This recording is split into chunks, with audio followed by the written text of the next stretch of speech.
Olá, seja muito bem-vindo, muito bem-vinda a mais um podcast Servos.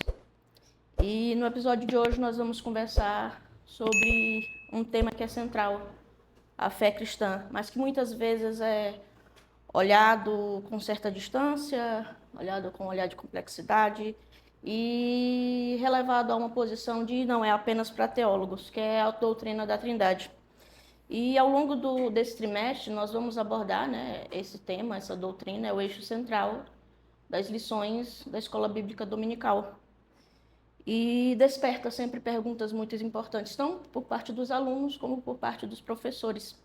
Então hoje a proposta não é esgotar o tema, nem seria possível, mas refletir sobre o caminho para compreender a Trindade, Por onde começar, quais cuidados tomar e que postura assumir diante de um mistério que é revelado, não é inventado, não é invenção humana, mas está revelado nas Escrituras. E para essa conversa nós temos um convidado que quase dispensa apresentações, um convidado muito especial, a quem agradecemos desde já por aceitar esse convite, Pastor Jarber. E antes de a gente iniciar esse bate-papo propriamente dito, eu queria que o senhor se apresentasse. Quem é o pastor Jarber Souza?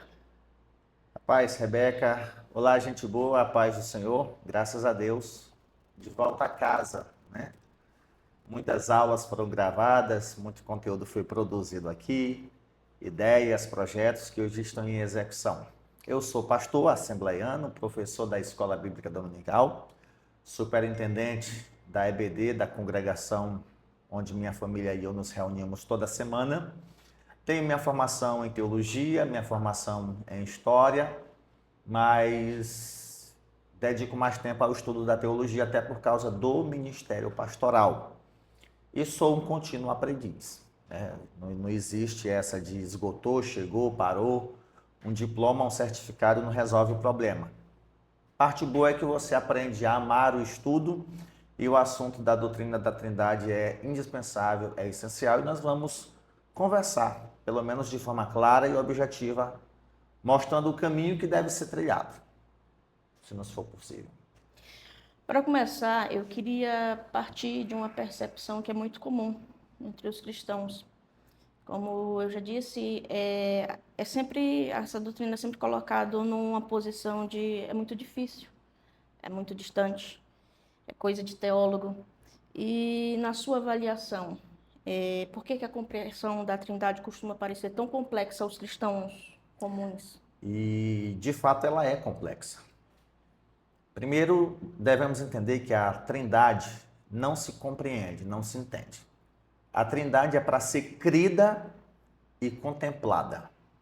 Existe o ato da contemplação, da grandeza, da excelsitude, da magnitude, da majestade das pessoas da Trindade. E essa dificuldade, Rebeca, se dá em primeiro lugar pela falta do ensino dela.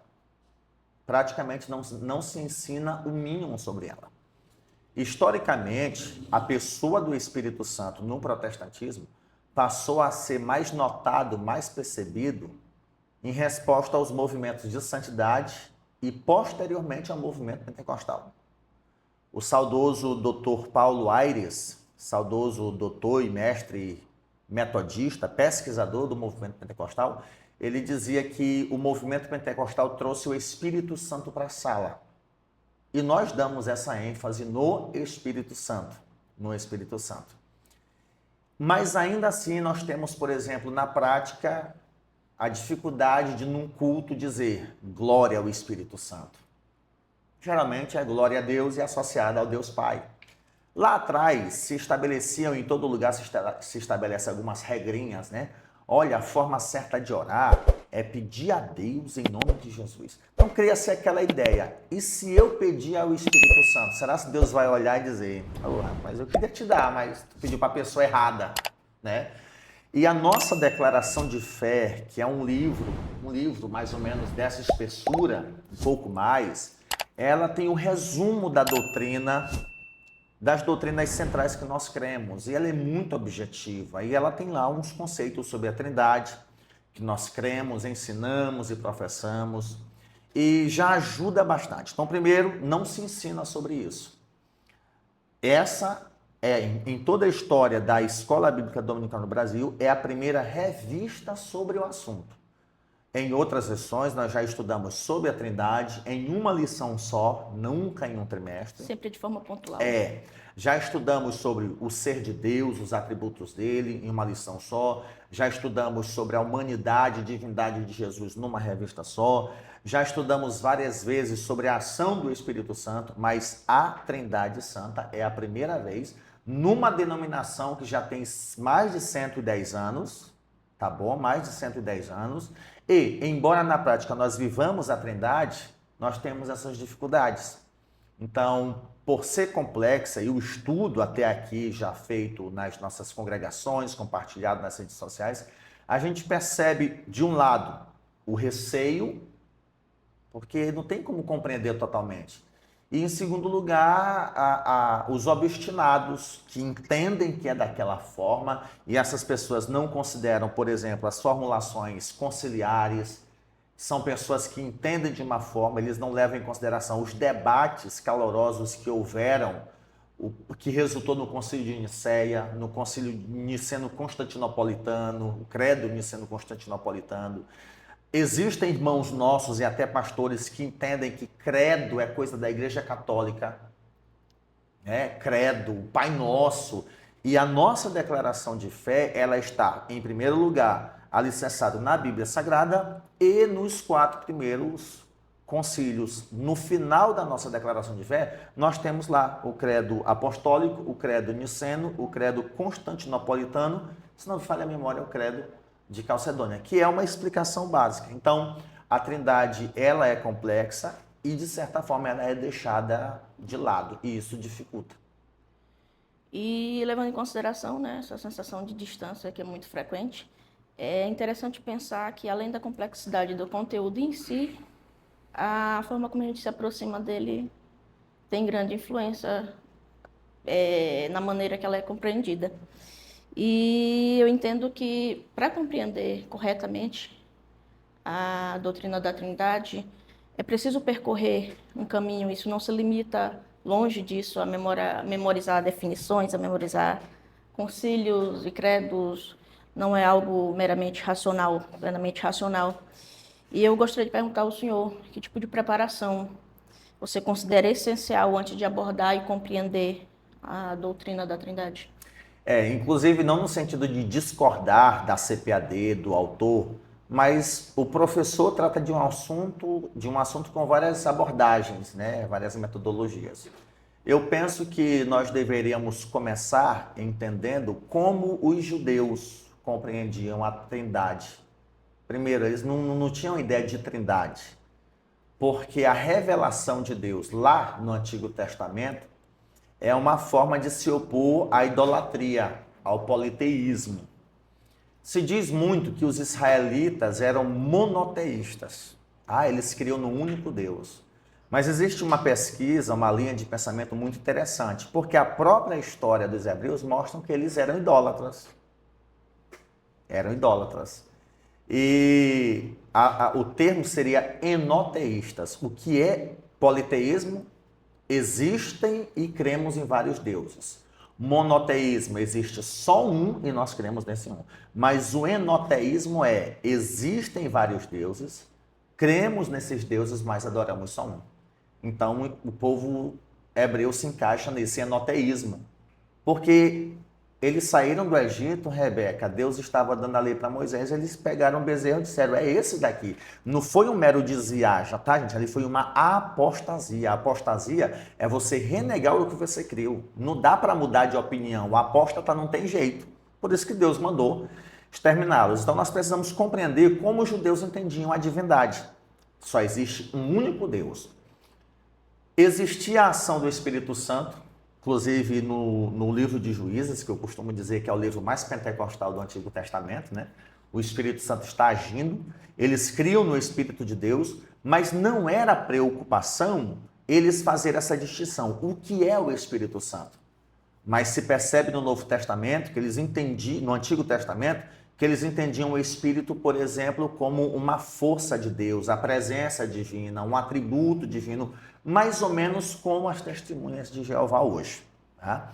Mas por que eles pensavam assim? Existe o que nós chamamos de revelação oculta, que parece meio contraditório, revelação oculta, né? Mas Deus se revelou de forma progressiva. Por exemplo, Deus diz que haverá um descendente que vai esmagar a cabeça da serpente. E essa revelação ela vai sendo afunilada. Nós temos mais adiante Isaías dizendo que não é qualquer mulher, é uma virgem. Agora imagina quantas virgens tinha entre o povo. Mais adiante nós temos Miqueias dizendo que é de Belém. Que é de Belém. Então a revelação ela é progressiva e se tornando mais clara e objetiva. Então no Antigo Testamento, a Trindade é um mistério oculto. No Novo Testamento já é um mistério revelado.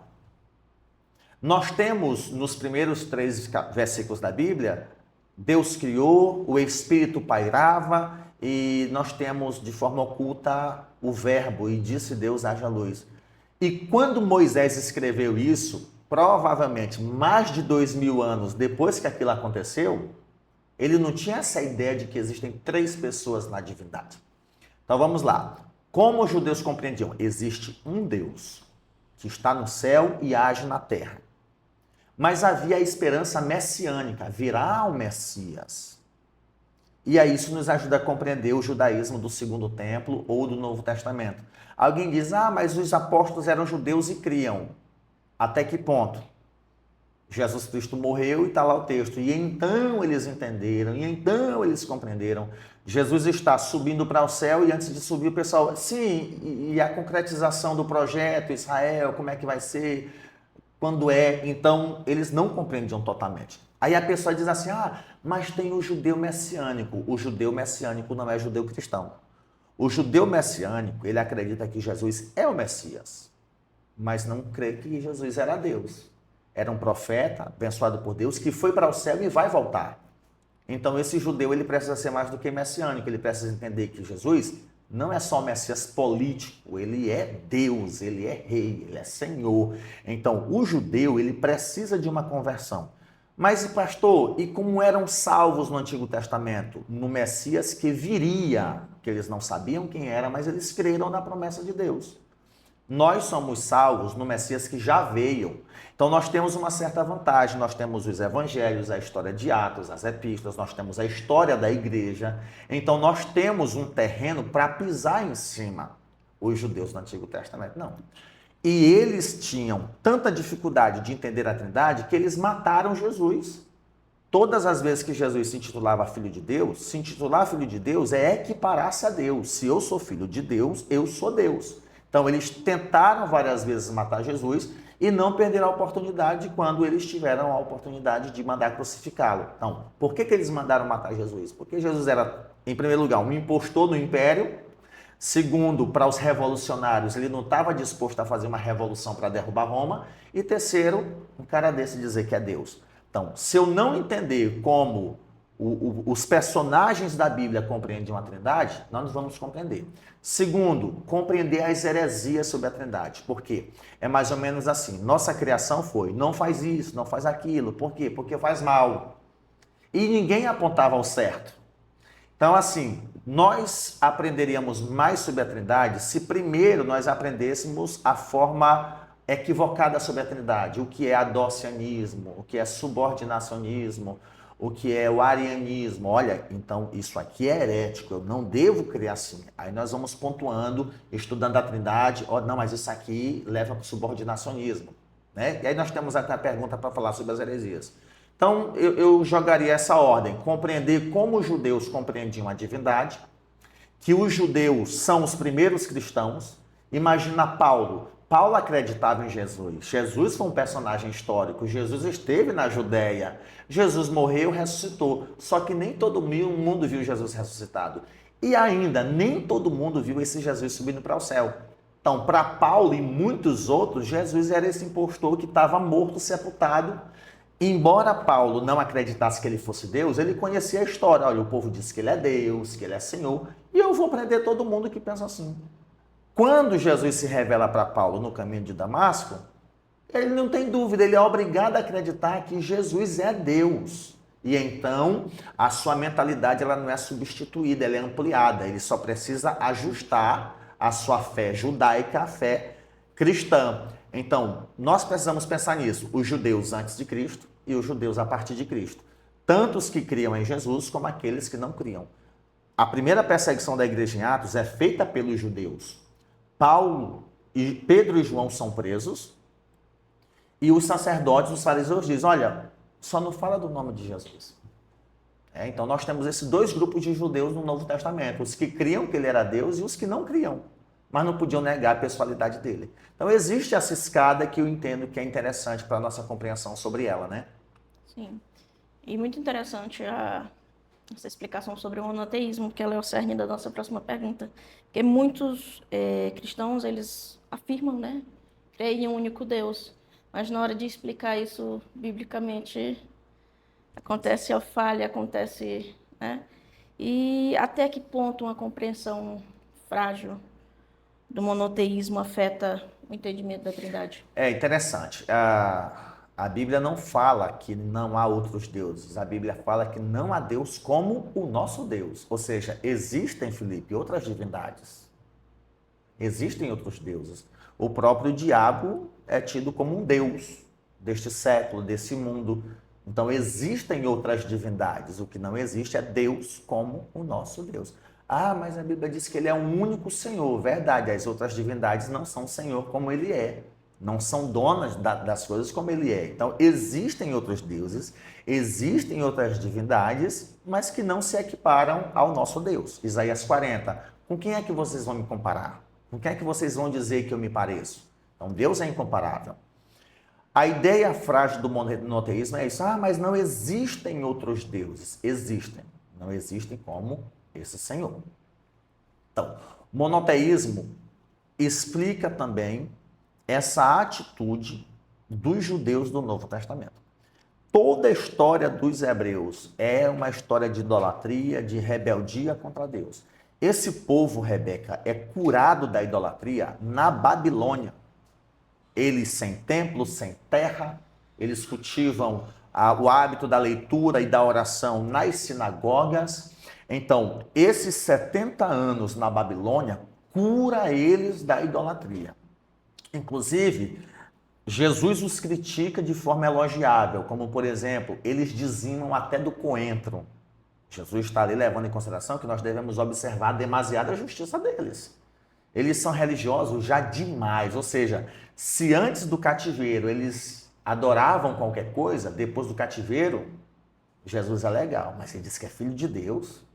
Então já havia isso. Então eles foram curados da idolatria e o monoteísmo foi intensificado de forma a não aceitar Jesus Cristo como Deus. E hoje, como é que nós somos monoteístas?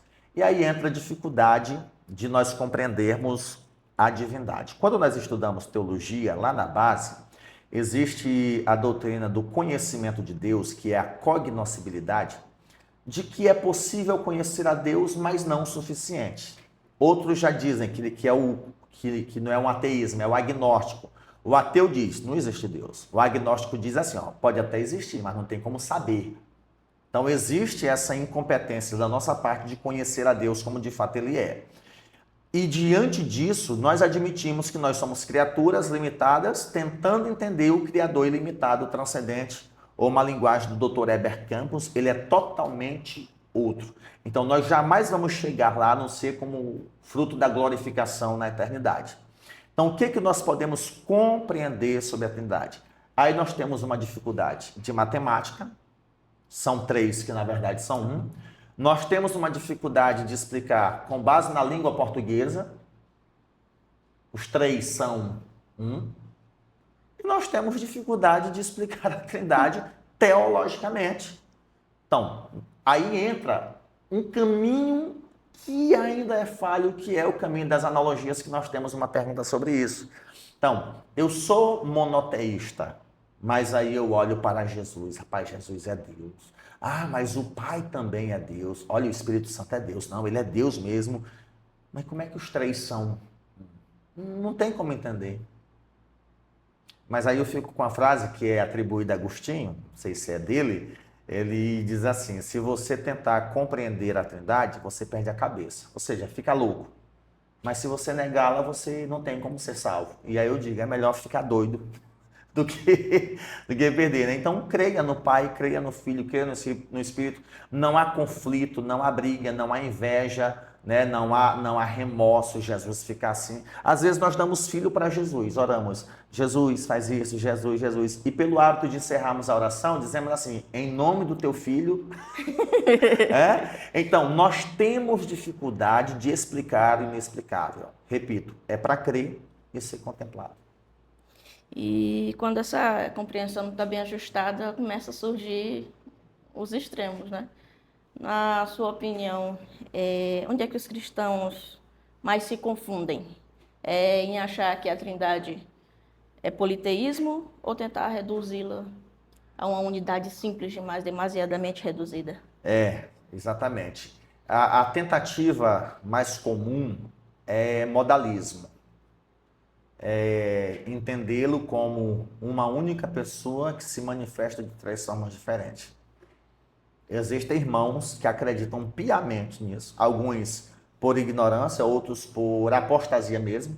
Gente, eu estou falando essas afirmações com base no que eu olho nos grupos de professores da EBD do Estado e do Brasil.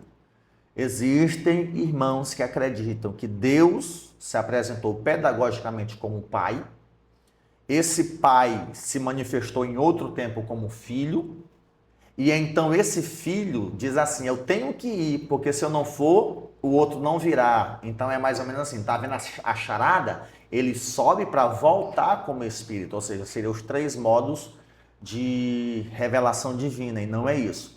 Mas também entramos na questão do unitarismo. Nós temos dificuldade de entender três pessoas em uma essência, três seres distintos um do outro, e então nós beiramos também ao unitarismo. Né? O unitarismo, que é mais propagado no Brasil pelo grupo Voz da Verdade. Não, Jesus disse, eu e o Pai somos um, verdade, mas você e eu somos um em Cristo. Você é mulher, eu sou homem, você é mais nova, eu sou mais velho, você tem suas percepções, eu tenho a minha. Uma igreja com milhares de pessoas é uma igreja, uma comunidade. É a unidade na diversidade, e Paulo trabalha isso, a unidade na diversidade. Então, há essa confusão não só em explicar, mas em compreender. Eu lembro de alguns alunos que eu tive, isso faz tempo, 10 anos, eu lembro que um aluno disse assim, pastor, eu acho que a Trindade é como a manga. Eu digo, a manga? Ele disse, disse, olha, Deus é a casca, Jesus é a polpa e o Espírito Santo é o caroço. Aí eu digo, beleza, a casca a gente joga fora, a polpa a gente tritura e o caroço a gente chupa e joga fora. Não, o caroço é caroço, o caroço não é manga. A polpa é polpa, a polpa não é manga. E a casca é casca, a casca não é manga. A manga só é manga em conjunto. Mas ainda assim é difícil associar essa Trindade, porque a Trindade, embora distinta, embora atuando em períodos diferentes, ela não deixa de ser o que é. Jesus não deixa de ser Deus quando ele deixa o esplendor da sua glória e age entre nós como um homem. Ele não deixou de ser Deus, ele abriu mão do exercício das suas atividades. Então, quando nós encontramos essa confusão entre os crentes e a gente tenta explicar com calma, alguns irmãos já têm seus pressupostos, ou seja, não estão abertos a tentar entender que é impossível compreender. Mas assim, Rebeca, por mais que a gente não compreenda, é possível não compreender errado. É mais ou menos assim, eu não sei qual é o caminho certo, mas eu tenho certeza que esse aqui é o caminho errado. Então, você não é obrigado a pecar por causa disso. Existem limites que podem ser impostos no estudo sobre a Trindade. E na tentativa de evitar esses extremos, muitas vezes surgem explicações que às vezes podem ter até ser bem intencionadas, né? Mas que são problemáticas em si.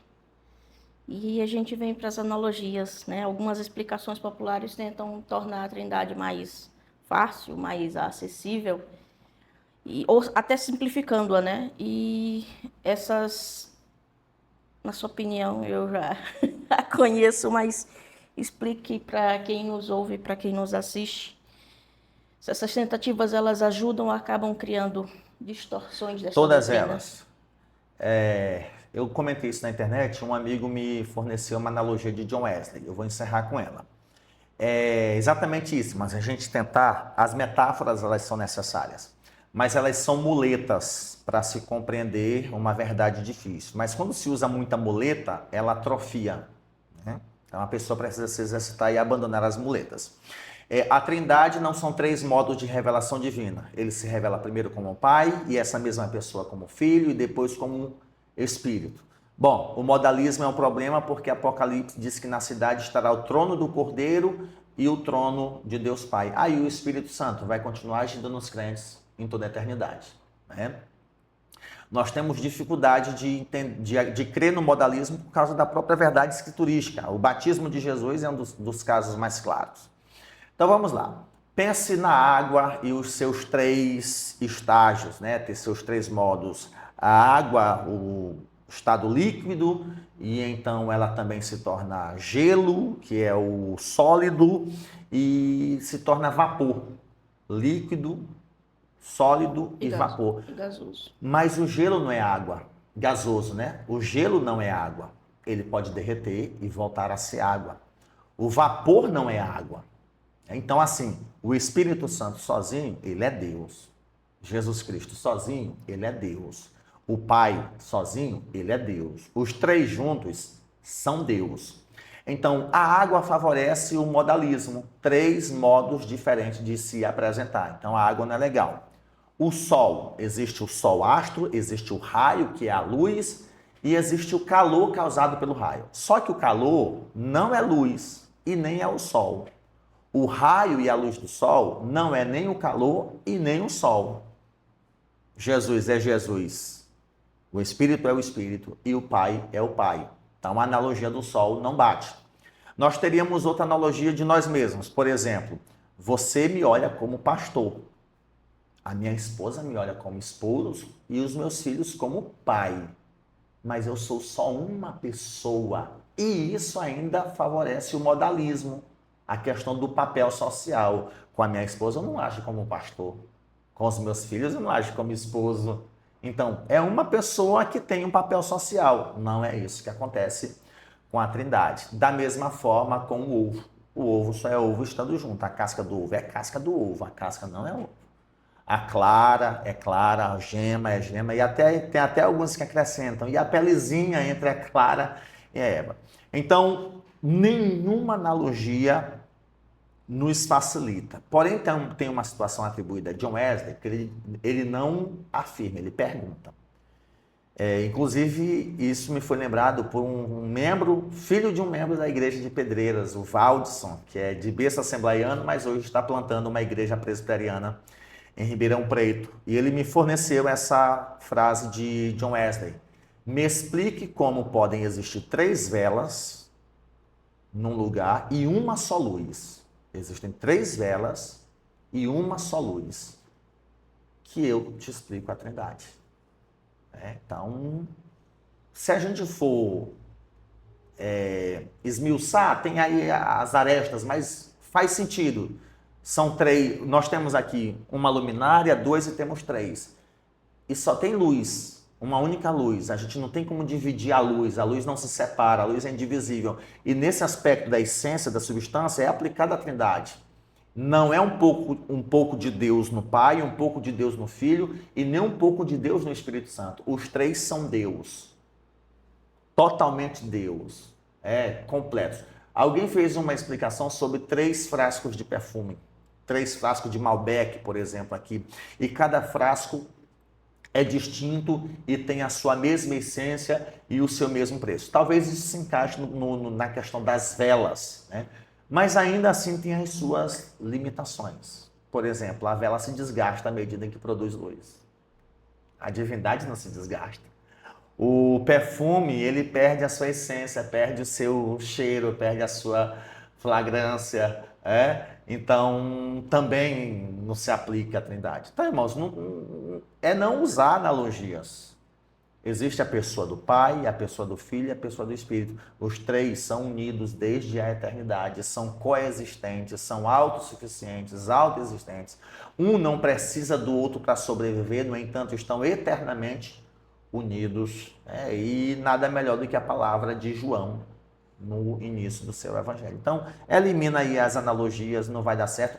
Poderia ser o triângulo, inclusive o pastor Valberto faz uma citação sobre isso nesse livro aqui. E estamos esperando o volume 2. Isso aqui é Deus, Existência e Revelação, uma introdução à teontologia.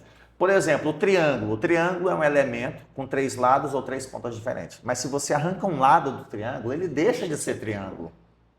Se você arranca a ponta de um triângulo, ele deixa de ser triângulo. Então, as pessoas da Trindade, elas não deixam de ser o que é por causa da forma como ela age. João vai dizer, ele se fez carne, mas a sua glória continuou. A glória como do unigênito, a glória como alguém igual ao Pai. Então, qualquer analogia é fútil, é desnecessária e insuficiente. E não é coisa nova, né? Não é coisa moderna.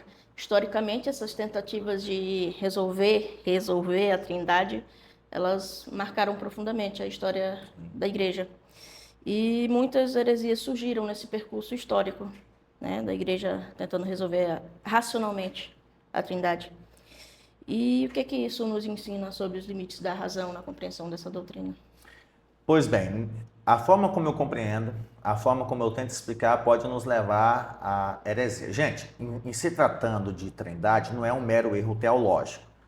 Eu não vou ter aqui tempo para falar do erro teológico da heresia. A heresia é você desacreditar numa doutrina que é nevrálgica, né? Essencial, indispensável. Por exemplo, por que negar a Trindade compromete a salvação? Porque a nossa salvação é uma ação trinitária.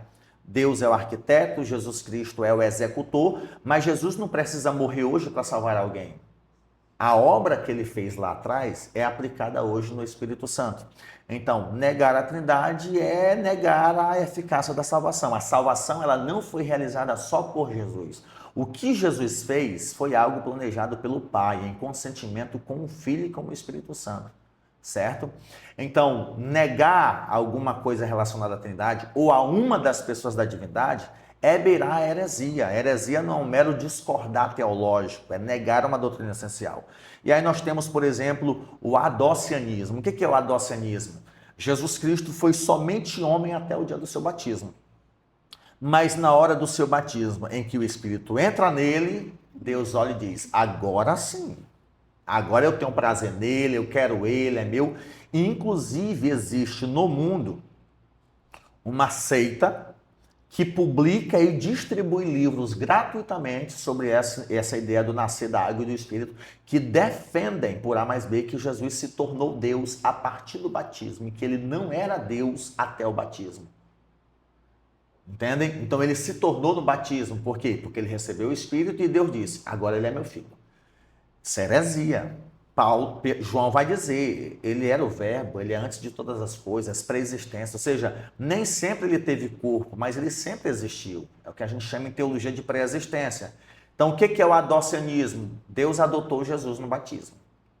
E como diz o Voz da Verdade, Deus colocou nele toda a plenitude da divindade.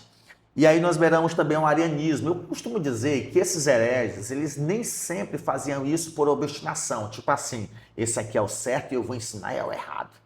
Não. Por exemplo, Ario era um líder, ele era um presbítero. Ele tinha a primazia de ensinar. Então, nós temos o problema relacionado à pessoa de Jesus. E João trabalhou isso. Mais ou menos assim, imagina 100 anos depois, 70 anos depois que Cristo foi para o céu, as conversas, vem cá, ele era homem? Era. Como é que ele era homem sendo Deus? Deus não sangra, Deus não tem fome. E como é que ele era Deus sendo homem? Então nós temos as heresias que negam a divindade, como é o caso do arianismo. Não, gente, ele era homem perfeito, porque se ele não era homem perfeito, a nossa salvação foi uma farsa. Ele não morreu de verdade, ele não sofreu de verdade. E Deus não sofre. Então o arianismo, ele nega a divindade de Jesus. Jesus se tornou Deus, ele não é Deus eterno, ele foi a primeira coisa a ser criada. Então, é um erro você achar que Jesus se tornou divino. Ele sempre foi Deus. Ele nunca teve um tempo sem ser. Outra, nós temos um modalismo, que é isso que a gente faz nas aplicações, né? Por exemplo, aqui agora, nós cremos na presença trinitária. Eu já ouvi, Rebeca, pastor dizer que Deus criou os anjos para poder monitorar tudo e trazer para ele, como se Deus não tivesse condição de olhar tudo ao mesmo tempo. E eu lembro de ter ouvido esse homem e os irmãos olhando assim, tipo assim, rapaz, faz sentido. Deus está lá no céu, os anjos estão aqui entre nós para poder levar o relatório. Bom, se Deus tem dificuldade de ver tudo, então ele teria dificuldade de assimilar todas as informações dos anjos a todo tempo. Então, uma limitação à concepção. Então, nós precisamos entender que nós não vamos entender e nós precisamos nos ocupar para não beirarmos a essas heresias. Sobre o Espírito Santo, nós temos a dificuldade com alguns irmãos de entenderem que ele seja de fato totalmente Deus. E o texto mais claro sobre isso é Atos 5, com a morte de Ananias e Safira. Vocês não mentiram a homens, vocês mentiram a Deus, vocês mentiram ao Espírito Santo. O Espírito Santo é Deus. E esse detalhe dado por Lucas em Atos é importante porque eles estavam vivendo aquele momento do Espírito, a ação do Espírito. Jesus subiu e disse, eu vou mandar outro. Então, Jesus está aqui como Deus, mas em corpo ele está lá no céu. Em corpo ele está no céu, ele não está aqui em corpo. Ele está no céu, mas como Deus que ele está em todos os lugares. E o Espírito Santo está na terra, agindo nos crentes. Então nós temos essa dificuldade, por exemplo, de orar, de glorificar. Às vezes numa missa você ouve glória ao Pai, glória ao Filho Glória ao Espírito e Santo. glória ao Espírito Santo. Nós temos igrejas que preferem dar glória a anjo do que dar glória à Trindade. Então a tua razão nunca vai chegar ao ápice da compreensão da Trindade, mas ela pode evitar alguns caminhos tortuosos como o do arianismo, o modalismo, adocianismo e talvez, Rebeca, o mais comum, o subordinacionismo. O que é o subordinacionismo? Ora, se Deus é Pai, Jesus é Filho, logicamente, ele é maior. Se Jesus enviou o Espírito, então o Espírito é alguém de recado de Jesus. E aí tem a diferença de não há superioridade em essência, existe superioridade em ordem, mas ainda assim é perigoso. Tem pessoas que fazem uma conexão com algumas profecias de Isaías, mais ou menos assim. O ser humano pecou, e Deus perguntou o que vai fazer e houve meia hora de silêncio no céu, como se o Gabriel tivesse, não é comigo não, o Espírito Santo se esconde. Aí Jesus lá atrás, que é o Cristo, vê que ninguém resolve, diz assim, fala o seguinte, eis-me aqui, envia-me a mim. Eu ouvi isso várias vezes nas Assembleias de Deus. Como se Jesus tivesse aceitado o desafio porque ninguém quis. Gente, o Novo Testamento diz que o sangue dele é conhecido com efeito antes da fundação do mundo. Deus sabia que o homem ia cair, mas mesmo assim ele já tinha um plano redentor, o resgate. Entende? Então isso não é pego de surpresa. Então nós achamos assim, não, Jesus diz, isso é maior do que eu. Mas naquele momento, de fato, eu costumo dizer assim, aquele que sempre soube de todas as coisas, ele aprende a falar, aprende a andar. Imagina o Deus que sempre esteve em todos os lugares ter que se submeter a passar 9 meses no ventre da sua mãe. Imagina aquele Deus que sempre pôde todas as coisas em corpo humano. Ele não pode, por exemplo, estar em 2 lugares ao mesmo tempo. Razão pela qual ele chega na casa de Lázaro 4 dias depois de Lázaro morto. Então ele se submete. Isso em teologia a gente chama de humilhação do Salvador, humilhação do Redentor, né? Mas ele precisava continuar sendo Deus, porque senão a nossa salvação não teria sido concretizada. Então, irmãos, vocês não vão compreender isso somente com base nessas lições. Sem falar que vai chegar a próxima lição e a gente isola essa aqui numa caixa ou numa estante. Pastores, preguem sobre a Trindade no culto de terça, no culto de segunda, no culto de domingo, para que nós possamos, pelo menos, fortalecer a compreensão dos irmãos sobre essa verdade doutrinária. Quando a gente olha diretamente para o texto bíblico, a gente consegue notar diferenças importantes, né? Que há diferenças importantes em como a revelação acontece no decorrer das Escrituras. Para o senhor, quais são as principais diferenças na forma como o Antigo e o Novo Testamento tratam da Trindade?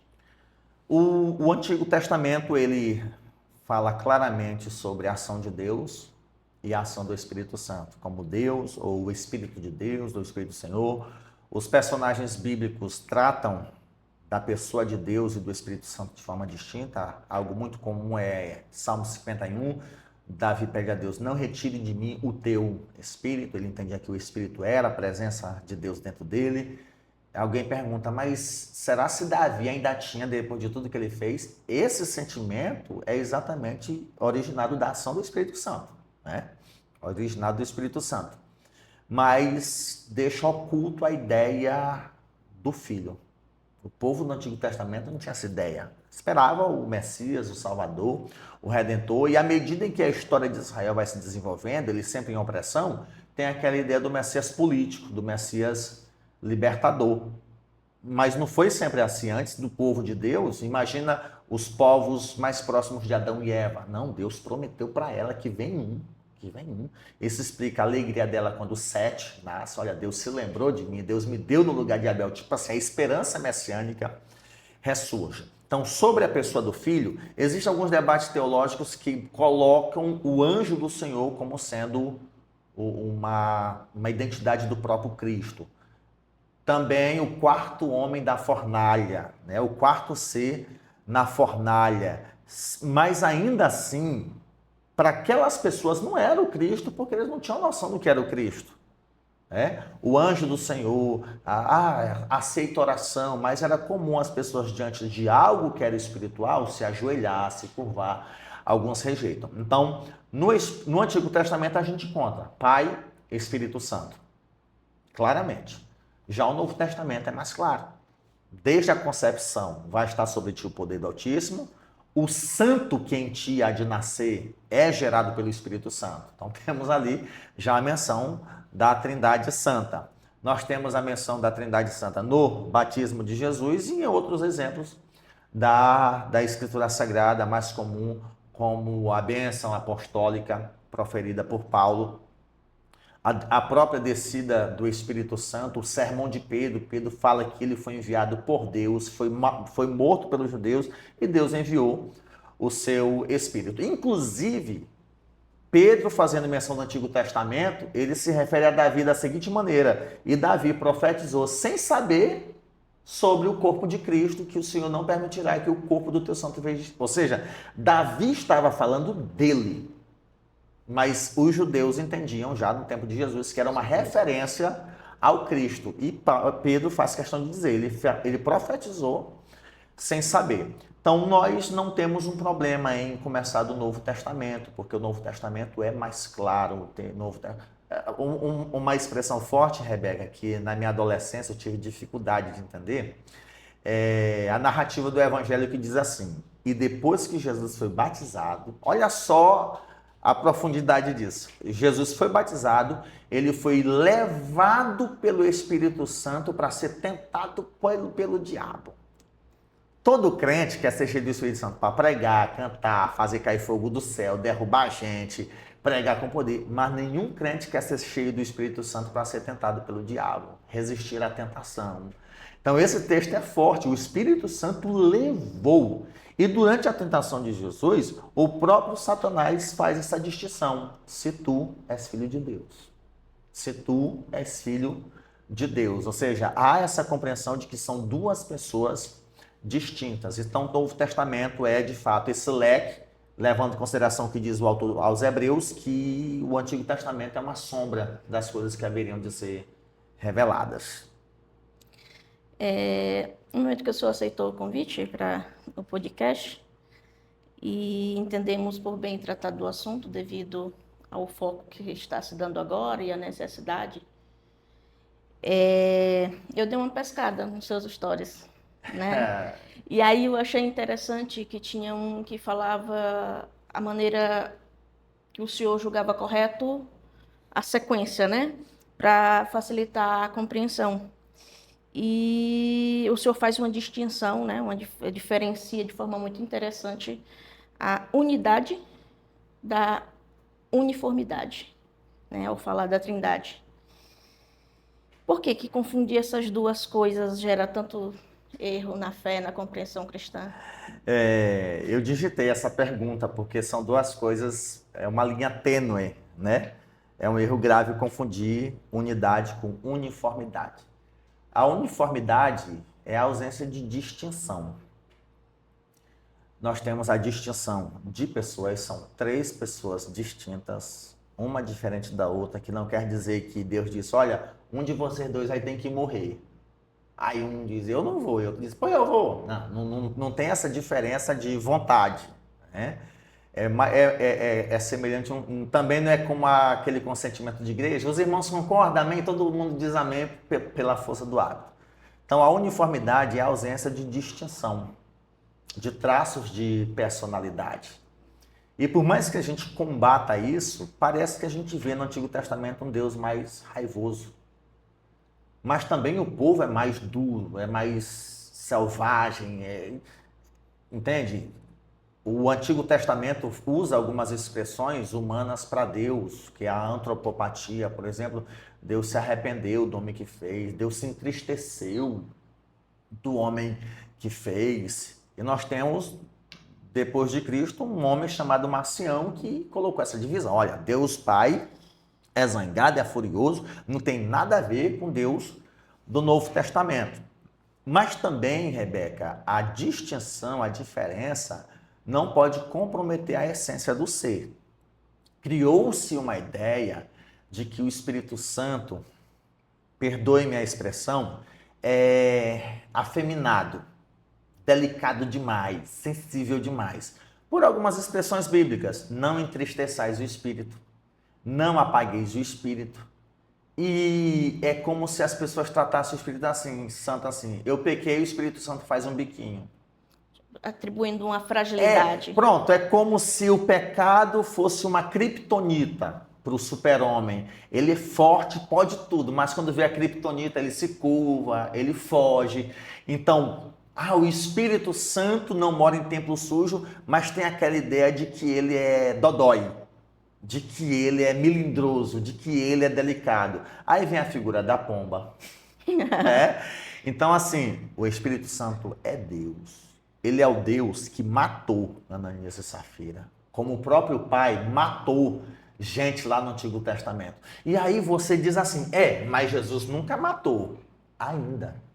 Apocalipse 19:20 diz que quando ele vir em glória, ele vai dar um fim nos inimigos do seu povo, inclusive dará ordem aos animais, às bestas feras e às aves de rapina para poder comer as carnes dos inimigos do seu povo. Então, o Pai e o Espírito já tiraram vida de pessoas e Jesus vai fazer isso quando ele voltar em glória. Isso é bíblico, né?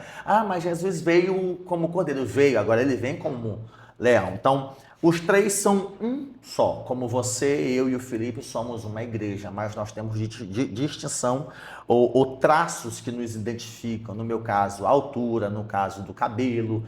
Mas essas diferenças não fazem com que Pai, Filho e Espírito Santo sejam um contrário ao outro. Jesus Cristo, em suas falas, alguém me perguntou essa semana passada, pastor, Jesus Cristo, enquanto na terra, de fato ele não sabia o dia dele vir? Tipo assim, ninguém a não ser o Pai. Eu disse, olha, a gente coloca sobre a onipotência sempre o poder fazer todas as coisas e não poder. Mas existe um atributo chamado liberdade. Qual é a liberdade? Ele é livre para não querer saber. E se ele não quiser saber? Geralmente assim, Jesus não sabe, ele não pode. Não, e se ele não quiser poder? É um atributo da liberdade, que aí é virar a moeda. Então, unidade. Os 3 têm a mesma essência, mesmo poder, mesma glória. São palavras da nossa declaração de fé. Dos credos antigos em relação a Jesus diz que ele é Deus de Deus, luz de luz, verbo de verbo, mesmo poder, mesma autoridade, a mesma majestade. Essas naturezas, elas não se confundem. E a uniformidade, aí nós temos de propósito, né? Nós temos coisas que são feitas pelo Espírito Santo, como por exemplo, o convencimento, né, do Espírito Santo. Isso é papel dele. Não é que Jesus Cristo não tenha poder para fazer isso. Não é que Deus está lá no céu e diz, olha, Jesus já fez a parte dele, o Espírito Santo lá, eu não tenho nada a ver. É uma força-tarefa, uma ação conjunta. A Trindade se une em sua missão, cada um fazendo o que deve ser feito para a nossa redenção. Então tem essa linha tênue entre unidade e uniformidade. Pensa aí num vocal com 100 irmãos usando o mesmo uniforme. São camisas diferentes, talvez a tonalidade do tecido, o tamanho também é diferente, mas a uniformidade ela tem ali um padrão, como por exemplo a arte, o nome, a localização da logomarca. Então existe uniformidade e a uniformidade não compromete a unidade e nem a unidade remove essa uniformidade. Se você não entendeu, tá difícil para nós também. Para encerrar nossa conversa, eu queria trazer para o nível mais pessoal nossa caminhada cristã. E pode ser um alerta ou um conselho, fique à vontade, mas que postura um cristão precisa assumir ao estudar, ao tentar compreender a Trindade, para realmente amadurecer e crescer na fé? Creia sem a necessidade de entender.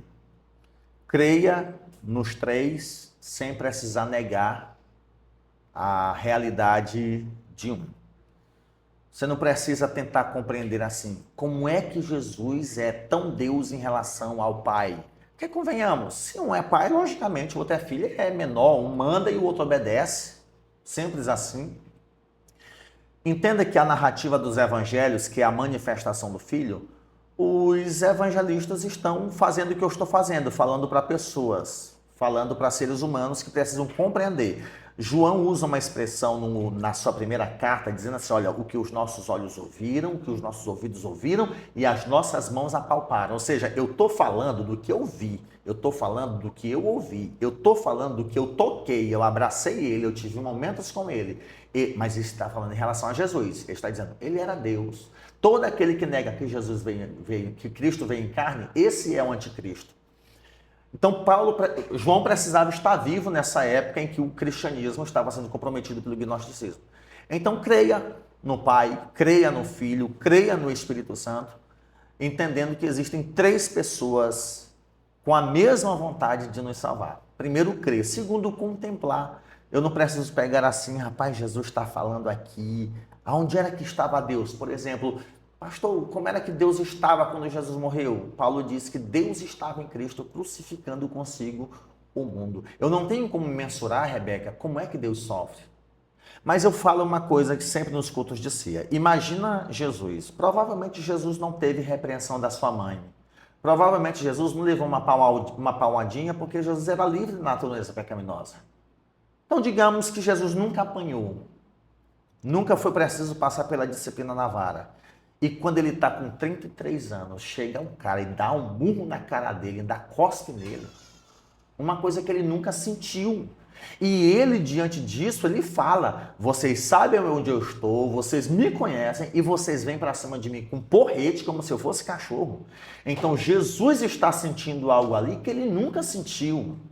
Ele se submete a sofrer essas coisas para tentar nos redimir. Então, irmãos, tudo isso para a nossa salvação. Então, minha orientação para você é, estude sobre o Pai, estude sobre o Filho. Nós temos livros paralelos sobre isso. Por exemplo, esse do pastor Valberto é um livro pequeno que você pode ler num dia, com muitas referências bíblicas. Existem livros sobre a pessoa de Cristo, a obra de Cristo. Você não precisa se preocupar, por exemplo, como é que Deus era homem e carne ao mesmo tempo. Eu acho que quem chorou foi a humanidade, a divindade não. Se eu acredito que quem andou sobre as águas foi a parte divina, quem zangou no tempo foi a parte humana, então eu tenho que admitir que na hora da morte a parte divina disse assim, te vira aí porque Deus não pode morrer. De fato, Deus não pode morrer e então ele se faz homem porque como homem, sem deixar de ser Deus, ele pode sangrar. Ele pode morrer. Então, é um mistério. Por exemplo, Rebeca, eu não entendo números. Eu não entendo matemática. Honestamente, se eu estiver contando espécie, 10, 20, 30, 40, tem uma de 20, 60, tem uma de 50, cento e pouco. Se aparecer uma de R$5, eu tenho que separar as notas porque minha mente bloqueia num número ímpar. Então, não adianta, eu não entendo matemática, mas a matemática existe e ela está em tudo aqui. Da mesma forma, você não precisa entender a Trindade. Basta não negar. Eu não entendo, mas eu creio que tem o Pai, o Filho e o Espírito Santo. Um amigo me informou essa semana e disse, pastor, Teve uma professora, senhora de idade, e aí entre esses irmãos, né, que não é por maldade, diz assim, olha, irmãos, lá no céu nós vamos ver 3 tronos, o do Pai, o do Filho e o do Espírito Santo, né? Basta imaginar, irmãos, que o Pai e o Espírito não têm forma física, então eles não precisam sentar. Mas aí o irmão vai dizer, mas a Bíblia diz que Deus se assenta sobre a redondeza da terra. Outro texto diz que ele vem montado na asa de um querubim. Eu imaginava um anjo, penso, né? Mas a ideia de que ele vem sentado é de que um querubim vai porque Deus manda, Deus quer, ou seja, a autoridade do anjo é uma autoridade de Deus, que vem de Deus. Da mesma forma, nós estamos com ele está conosco. Jesus disse, eu estou com vocês, todo o tempo, não vou deixar vocês sozinhos. E nem por isso o Espírito Santo ele está dentro de nós. Eu não sinto fisicamente como o Espírito Santo está dentro de nós. Eu não sinto Deus dentro de mim assim, não, tem alguma coisa aqui mexendo, se contorcendo, não dá para sentir, é uma experiência espiritual. Então, irmãos, eu digo só isso, creia sem duvidar, creia sem precisar negar, porque as 3 pessoas existem e nos salvam. E um dia, talvez, quando toda a terra se encher do conhecimento do Senhor, nós talvez possamos compreender aquilo que nós ainda não compreendemos. Se bem que na eternidade a gente não vai precisar mais de fé, porque tudo aquilo que nós cremos ou não vemos será concretizado, né? Mas a Trindade é uma doutrina, mais do que uma doutrina é uma verdade, é uma realidade e é indispensável para a nossa vida cristã. Deus enviou seu Filho enviou o Espírito e ele nos preserva para sermos levados para aquilo que Deus preparou para nós. Muito obrigada por essa conversa rica, esclarecedora. Eu tenho certeza que ela não contribui apenas para professores que estão nessa missão de ensinar na IBD, mas para qualquer cristão que deseje crescer no conhecimento de Deus com reverência, dedicação, maturidade. Eu gostaria que o senhor se despedisse de quem nos assiste. Meu pedido nosso podcast deu o que aí, Felipe? Mais de 1 hora? Olha aí, 55 minutos, bom tempo. Se você quer assistir esse podcast até o final, me ajude nos recortes. Pode ser que na minha tentativa de explicar, porque isso aconteceu inclusive com o autor da lição, né? Tem uma equipe que pega o livro feito e constrói a lição, e nós temos um problema lá na primeira lição que beira o modalismo, não foi proposital. Então esses erros na tentativa de explicar o inexplicável nos faz tropeçar em palavras. Então, se circular por aí, pastor assembleiano diz isso, teólogo diz isso, diga assim, eu assisti tudo, assista tudo. Então, tem essa tolerância, né? E também não se deixe levar por coisas curtas, coisas de pouco espaço, né? Eu costumo dizer que teologia não se faz com a caixinha de Instagram, teologia não se faz com reels, que é o que move a geração de hoje. Então eu findo pedindo a compreensão de vocês, é possível que eu tenha tropeçado em palavras, mas também convido vocês a se deleitarem nas verdades grandiosas da Trindade, estudem, existem cursos que são pagos, mas existem também cursos que são gratuitos. E diante de tanta coisa que se oferece, você precisa ter um conhecimento básico para saber filtrar, discernir o que é bom e o que não é. E que mesmo que você não acredite, Pai, Filho e Espírito Santo, eu oro para que Ele cuide de você e preserve a sua vida até que Cristo venha. Amém. A você que nos acompanhou até aqui, e por favor, assista todo, né? Assista todo. Nosso muito obrigado, que esse episódio sirva de incentivo ao estudo sério, humilde e perseverante da fé cristã, das Escrituras Sagradas. Até o próximo episódio. Deus abençoe.